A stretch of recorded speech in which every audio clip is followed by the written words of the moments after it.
Boa noite a todos. Estamos juntos para mais um dos nossos estudos, né? Nessa semana, estamos estudando o Livro dos Espíritos, né? Segunda parte, estamos já no capítulo 3. E hoje a gente vai dar continuidade ao estudo do subtítulo Separação da Alma e do Corpo. Ontem, finalizando a aula, eu trouxe para vocês alguns trechos do livro Obreiros da Vida Eterna, de André Luiz, e trouxe inclusive para vocês um resumo da desencarnação do espírito Dimas. Esse é um tema sempre muito interessante, muitos de nós trazemos muitas dúvidas sobre isso, e eu não penso em nenhum momento esgotar essas dúvidas, tão somente pelo estudo do Livro dos Espíritos e vendo uma ou outra esclarecimento complementar pela obra de André Luiz. Eu gosto sempre de dizer que nós estamos buscando a base da doutrina espírita para que nós possamos continuar estudando, perguntando, e encontrando caminhos, digamos assim, instrutivos. Né? Eu acho que essa que é a busca verdadeira de todos nós. Mas então, dando continuidade, ontem nós chegamos a ver só uma questão do Livro dos Espíritos, porque ficamos mais tempo comentando o livro Obreiros da Vida Eterna e a desencarnação de Dimas. Então, ontem nós chegamos a ver só a questão 157. Na questão 158, dando continuidade a essa mesma temática, Kardec vai perguntar: o exemplo da lagarta, que primeiro anda de rastos pela terra, depois se encerra na sua crisálida em estado de morte aparente, para enfim renascer com uma existência brilhante, pode dar-nos ideia da vida terrestre, do túmulo e finalmente da nossa nova existência? E os espíritos respondem: uma ideia acanhada. A imagem é boa, todavia cumpre não seja tomada ao pé da letra, como frequentemente vos sucede.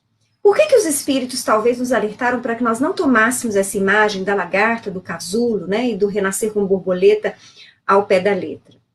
Só citando um exemplo, né, nós teríamos que comparar o casulo, em que a lagarta fica praticamente adormecida, ao fenômeno da morte, da perturbação após a morte. Mas, na verdade, grande parte dos espíritos vai ter uma variação muito grande do tempo que permanece nessa perturbação. Hoje nós vamos ver um pouquinho mais sobre ela.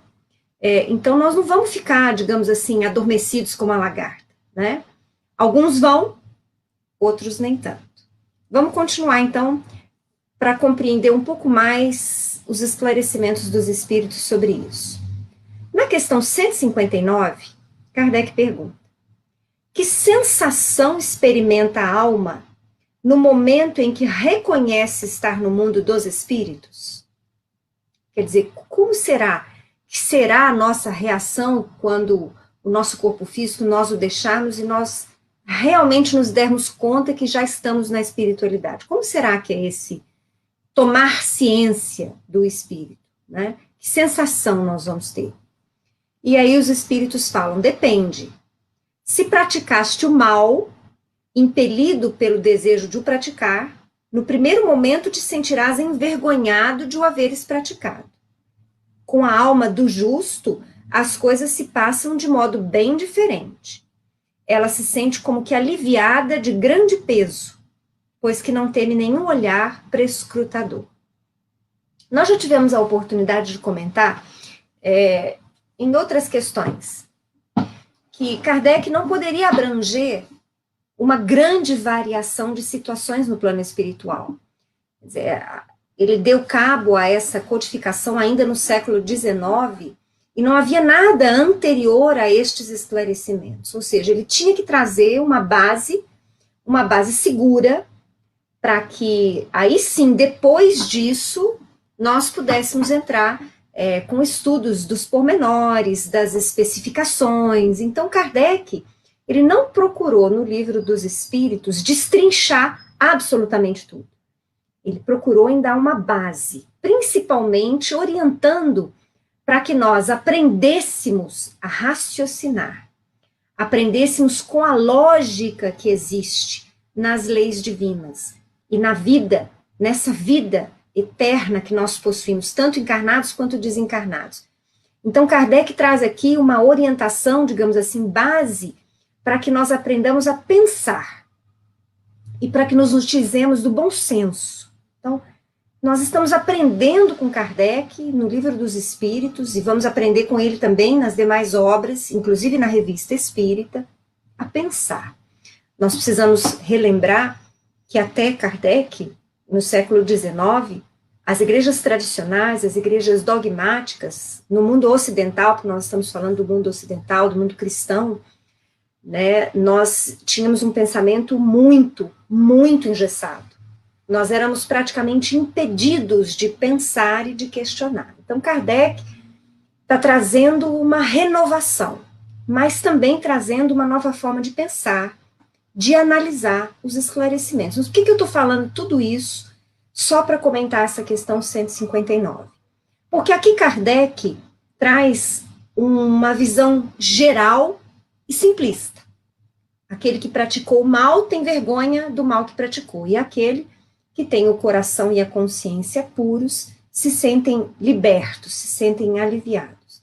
Mas nós vamos perceber, nós espíritas, e aí eu parto da premissa de que todos vocês, assim como eu, também gostam de ler, ou eventualmente frequentam reuniões mediúnicas, vão se deparar com incontáveis relatos de outros espíritos cuja realidade não foi bem essa. Então nós vamos perceber que justamente o preâmbulo que eu dei, né, Kardec traz algumas notas, mas sem fechar, digamos assim, a nossa análise de que cada desencarnação vai ser diferenciada, de que cada um de nós somos diferenciados. Ao olharmos tão somente para o corpo físico, nós não imaginamos no íntimo quem é efetivamente aquele espírito. Nem mesmo eu, que estou aqui falando para vocês, que vocês já me conhecem já há algumas semanas dos nossos estudos, vocês não sabem no meu íntimo quem é efetivamente Cristiane. E é interessante que nem eu. Eu não sei quanto a vocês, mas muitas vezes eu me surpreendo com os meus pensamentos, com as minhas emoções, com aquilo que eu estou sentindo em determinado instante, ou de fraqueza, ou de fortaleza. Então, veja só, diante dessa variação quase infinita que nós temos entre nós, é óbvio, é lógico, a conclusão leva a isso, que não são somente estas duas circunstâncias que acontecem quando chegamos à espiritualidade. Nem sempre quem fez o mal vai ter consciência exata naquele instante e vai envergonhar-se disso. Há incontáveis números de espíritos que acordam do lado de lá e permanecem pensando e fazendo mal, e permanecem sintonizados e se reúnem com espíritos que pensam igual, que querem ainda permanecer no mal igualmente. E nós vamos ter espíritos que, apesar da consciência tranquila, apesar de se sentirem muitas vezes aliviados, ao mesmo tempo eles vão trazer neles uma ânsia, não chega a ser uma ansiedade, mas uma atenção voltada, ou para aqueles que deixaram para trás, e aí aquele alívio perde um pouco da graça, porque aí eles querem o mais rapidamente possível retornar para auxiliar, ou aquele alívio dura pouco, porque aquele alívio, na verdade, vai também se resumir na necessidade de trabalho, de estudo e de vivência contínua. Então, eu fiz esse comentário só nessa questão 159, para que vocês meditem não só das questões que Kardec faz, mas principalmente das respostas que os espíritos nos trazem. Nunca deixem-se engessar por alguma resposta. Ampliem o pensamento. Absorvam e compreendam o que os espíritos nos trazem, mas se permitam alargar o campo de visão, o campo do entendimento, nem que seja em relação a novos questionamentos. Porque para muita coisa a gente pode não ter a efetiva resposta. Vai ser talvez necessário mais aprofundados estudos, ou às vezes tão somente mais tempo. Continuando, Kardec na questão 160, diz assim, pergunta, o espírito se encontra imediatamente com os que conheceu na Terra e que morreram antes dele? Ou seja, depois da morte do corpo físico, passado, digamos assim, aquele primeiro momento de perturbação, será que eu vou encontrar aqueles que eu amo, que partiram antes de mim? E os espíritos vão responder, sim, conforme a afeição que lhes votava e a que eles lhe consagravam. Muitas vezes, aqueles seus conhecidos o vêm receber à entrada do mundo dos espíritos e o ajudam a desligar-se das faixas da matéria. Encontra-se também com muitos dos que conheceu e perdeu de vista durante a sua vida terrena. Vê os que estão na erraticidade, como vê os encarnados, e os vai visitar. Então, novamente, nós precisamos alargar a visão. Dentro disso que os espíritos disseram, de que reencontramos aqueles que amamos, e que muitas vezes eles nos vêm receber no nosso leito de morte, nós vamos ter, inclusive, no livro citado ontem, Obreiros da Vida Eterna, na desencarnação relatada de Dimas, nós vamos ver André Luiz, né, narrando que a mãe de Dimas, já desencarnada, estava presente, assim como a equipe responsável pelo desligamento, né, do espírito Dimas do corpo físico, e ela é a sua mãe que o ampara. Né? Então, ele, naquele estado ainda, o espírito semi-consciente, ainda meio atordoado, revezando períodos de sono com períodos de lucidez, ele se vê, então, aconchegado pela sua mãe. Tá? Nós vamos ver também, aqueles que vocês já tiveram a oportunidade, agora eu não vou me lembrar qual dos títulos, mas o médium Carlos Bacelli, em uma das suas obras, eu não sei se foi pelo espírito Inácio Ferreira ou pelo espírito Odilon Fernandes, eu acho que foi pelo espírito Inácio Ferreira, mas ele descreve os momentos posteriores à morte de Chico Xavier. Então, ele faz a descrição, Inácio, espírito desencarnado, ele faz a descrição do plano espiritual. Então, o que se passou logo após a morte do corpo físico de Chico Xavier. Então, ele conta daquele período elastecido do velório, né, das centenas de homens e mulheres, velhos e crianças, e jovens e adultos, que o visitaram para se despedir desse momento, mas ele conta especificamente que Chico, durante este tempo, estava aconchegado como que no colo do espírito de sua mãe biológica, Maria João de Deus. É uma descrição linda que Inácio traz, porque ela conta do enternecimento de Maria de João de Deus, recebendo aquele espírito Chico, e também ele, nessa semi-inconsciência, mesmo porque ele atravessou um envelhecimento, um enfraquecimento do seu corpo físico. Então, é óbvio que também o seu espírito estava precisando se adaptar à espiritualidade, mas com todo o carinho, né, que Maria João de Deus poderia ter, aconchegando Chico, né, e outros espíritos desencarnados também, que ali se encontravam, assim como Inácio Ferreira, a fim de saudar Chico, retornando à pátria espiritual, como um tarefeiro completista, né, ele que havia cumprido bravamente a sua missão, e ele cita, ele narra ainda situações especialíssimas que aconteceram até que o espírito de Chico é levado a esferas superiores. Eu não vou ficar dando spoiler do livro, vocês vão ter que procurar a obra, porque eu esqueci.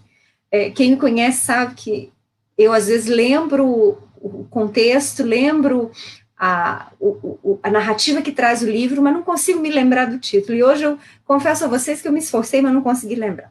Enfim, eu acho que vocês vão ter que ler toda a obra do Odilon até encontrar esse trecho, aqueles que quiserem saber mais sobre a desencarnação de Chico Xavier. Mas então, voltando à nossa questão, é possível sim que os nossos entes queridos venham nos receber, mas é claro, e aí nós precisamos usar o raciocínio lógico, que nem todos os espíritos vão poder contar com a presença de espíritos queridos, de benfeitores espirituais. A desencarnação de cada um de nós leva em conta quem nós efetivamente somos, as nossas ações, os nossos sentimentos, as nossas emoções, aquilo que compartilhamos no mundo físico. Vejam só, nós já sabemos que nós não levamos nenhum bem material conosco após a morte do corpo físico.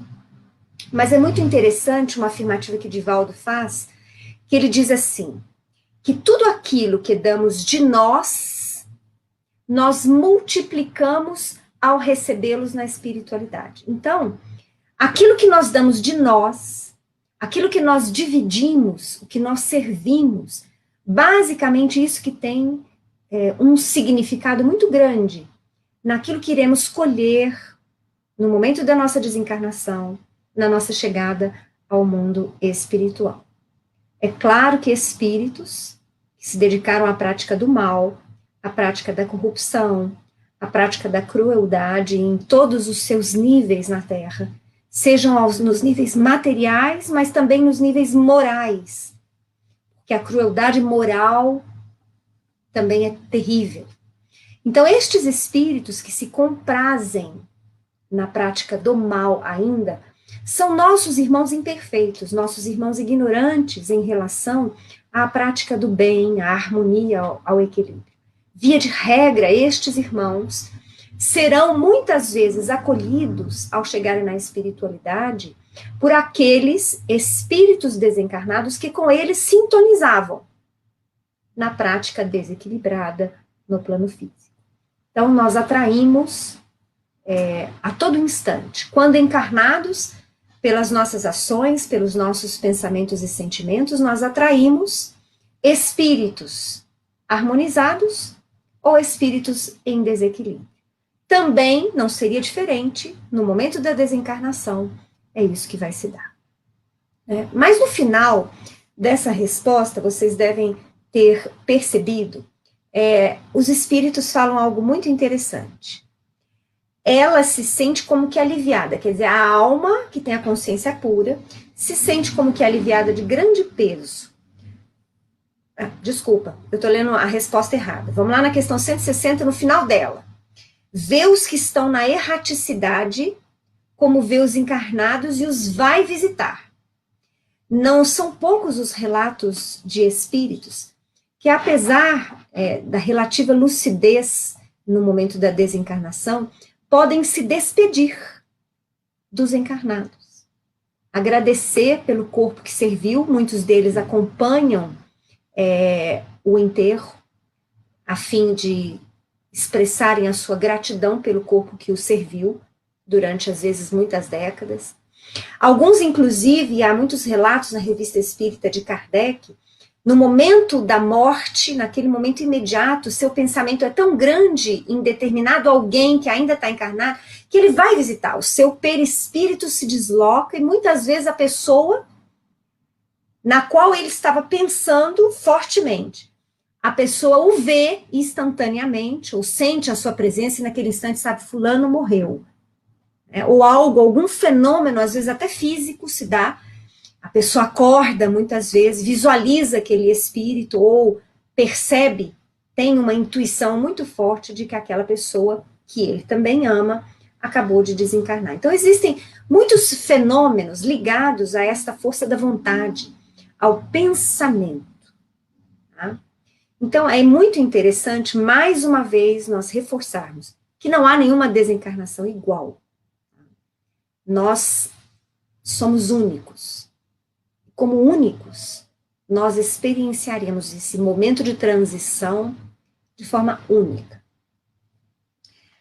Na questão 161, Kardec pergunta: em caso de morte violenta e acidental, quando os órgãos ainda não se enfraqueceram em consequência da idade ou das moléstias, quer dizer, ainda tem muito fluido vital, a separação da alma e a cessação da vida ocorrem simultaneamente? Os espíritos respondem: geralmente assim é, mas em todos os casos, muito breve é o instante que medeia entre uma e outra.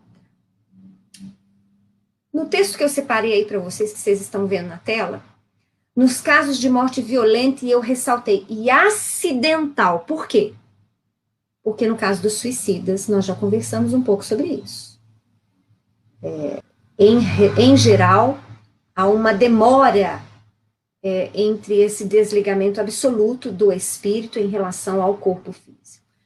Mas o que os espíritos falam é que no caso da morte violenta e acidental, geralmente o intervalo de tempo é pequeno. Há, inclusive, relatos dos espíritos que, em casos de acidentes violentos, muitas vezes a vítima que vem a falecer, ela, digamos assim, é anestesiada antes mesmo da finalização da morte do corpo físico. Então, vocês vejam bem a atuação da compaixão divina, da misericórdia do Senhor, em auxílio a todos nós. Na questão 162, Kardec pergunta: após a decapitação, por exemplo, conserva o homem por alguns instantes a consciência de si mesmo? Por que será que Kardec perguntou sobre a decapitação? Porque hoje, basicamente, nós ouvimos falar na decapitação em relação a alguns acidentes muito violentos que acontecem, às vezes no trânsito, ou às vezes numa aeronave, às vezes num labor, né, num trabalho, mas são raros estes casos.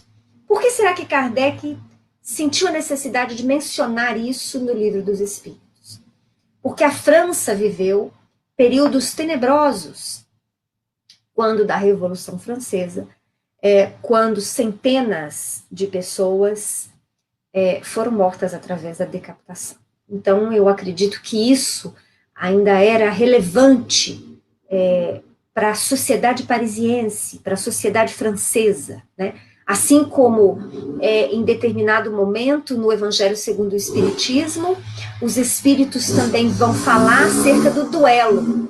Hoje, o duelo já não é uma realidade nossa, mas naquela época ainda era.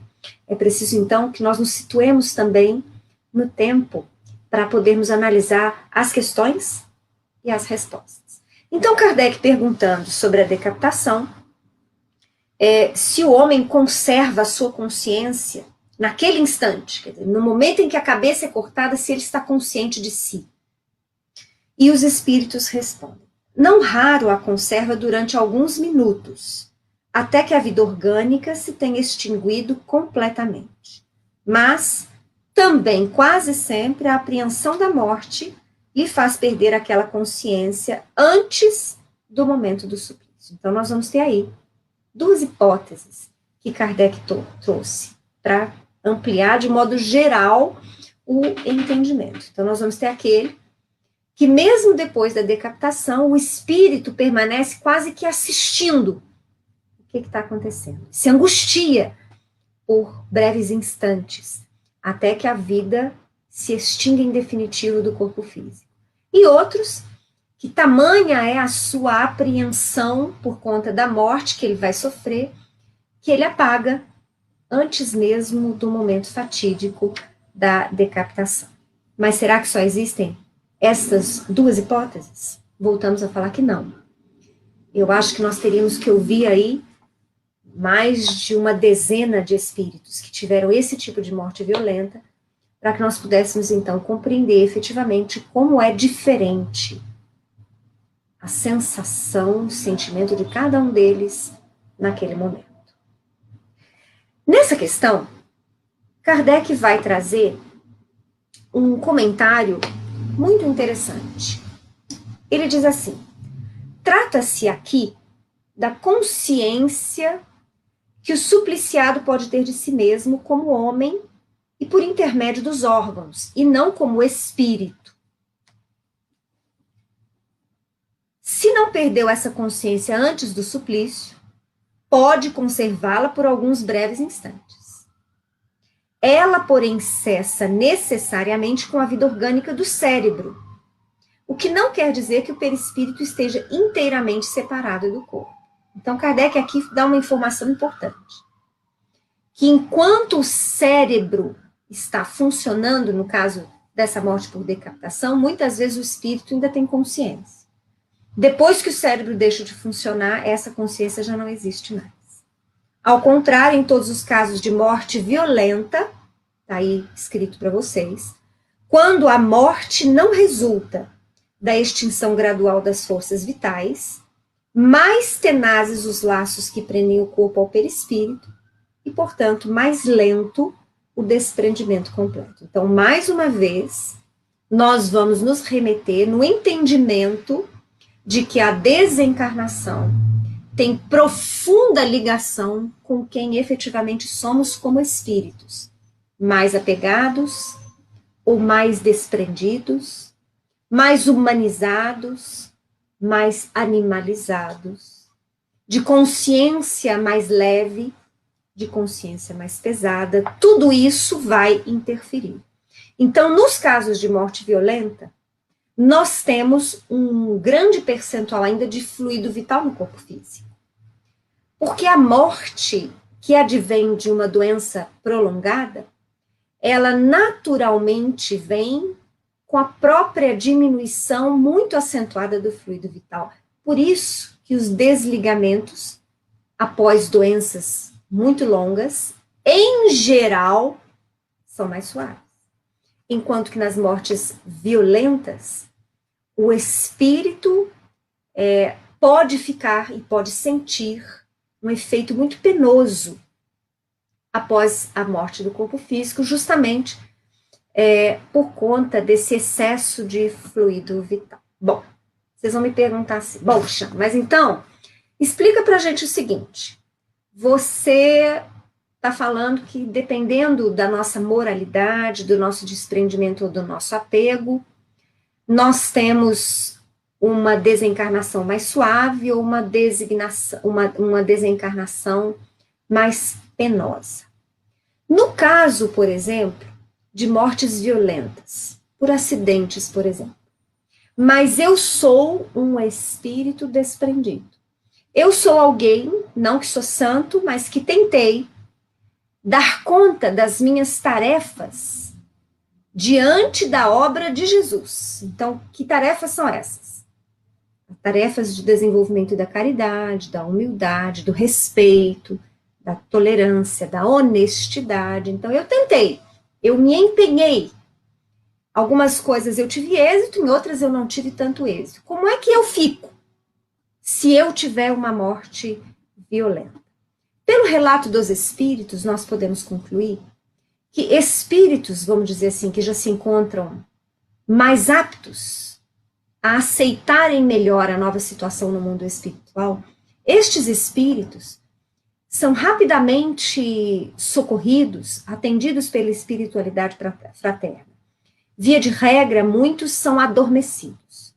E adormecidos, enquanto os espíritos estão adormecidos, equipes espirituais responsáveis pelo desenlace, assim como a que André participou no livro Obreiros da Vida Eterna, se capacitam para, digamos assim, dissolver os últimos resquícios do fluido vital e liberar, então, para que haja um desligamento absoluto entre espírito e corpo físico.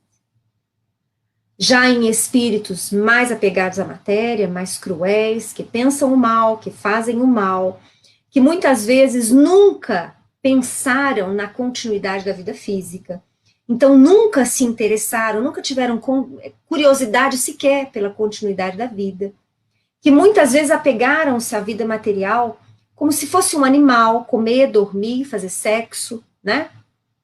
Se portando unicamente dessa forma, estes espíritos, até mesmo por conta do volume de fluido vital, eles vão ter um desligamento mais demorado e mais penoso. É uma questão que nós já falamos quando estávamos lendo a explicação dos Espíritos no livro Obreiros da Vida Eterna, André Luiz. Não é uma questão de merecimento por ser bonitinho ou não. Aqui nós vamos ter um auxílio maior da espiritualidade àqueles que se ligam à espiritualidade fraterna desde sempre. E nós vamos ter a atuação das forças naturais, das forças biológicas, naqueles que não cuidaram de fazer esse aprendizado. Então, nestes que não têm o aprendizado necessário, que não sintonizam ainda com as forças do bem e de Jesus, as leis naturais e físicas é que agirão no tempo que precisam para se dissolver o fluido vital, no tempo que precisam para se dissolverem todos os laços que ligam o perispírito ao corpo físico já sem vida. Nós encerramos aqui a nossa semana de estudos. Voltamos na terça-feira que vem, conversando agora sobre perturbação espiritual. Eu aguardo vocês às 7 horas da terça-feira. Agradeço a presença do Carlos, da Denise, da Andréia, do Anderson, da Cláudia, da Tereza e todos os outros companheiros que assistem os nossos estudos em outros horários. Eu sei que eles também estão conosco. Espero que todos estejam gostando. Um grande abraço e um bom final de quinta-feira.